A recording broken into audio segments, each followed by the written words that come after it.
అనగనగానంట ఒక అనగనగా ఒక ఒక టోపీలు అమ్ముకునేవాడు ఉన్నాడంట. ఒకరోజు ఒక చెట్టు దగ్గర కూర్చున్నాడంట.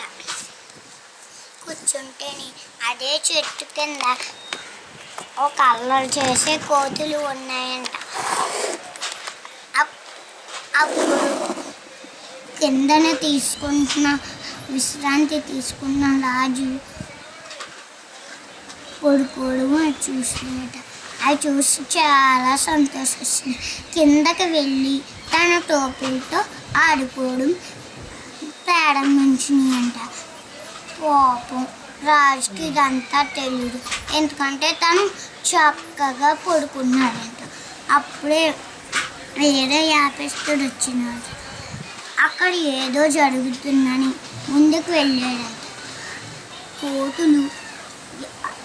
ఆ కోతులు తను లేపడానికి ప్రయత్నించాడు.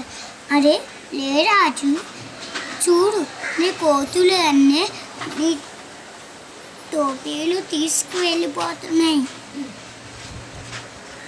త్వరగా లే. అడే నా టోపీలు, సోదరా నువ్వే ఏదో ఒకటి చెయ్యి. ఆ యాపస్తుడు చాలా ఆ యాపస్తుడు గట్టిగా నవ్వసాగి, కోతులు కూడా గట్టిగా నవ్వసాగి. ఇదంతా వేపస్తుడు చేయగలమని ఆ వేపస్తుడికి అర్థమైపోయింది. అప్పుడు ఆ యాపస్తుడు రాజు టోపీ ఇంకా ఆ వేపస్తుడి టోపీ నేల మీదకి విసిరేసినాయి. అన్ని టోపీలు కూడా ఒకళ్ళు టోపీలు తీసుకొని నేల మీదకి విసిరేసినాయి.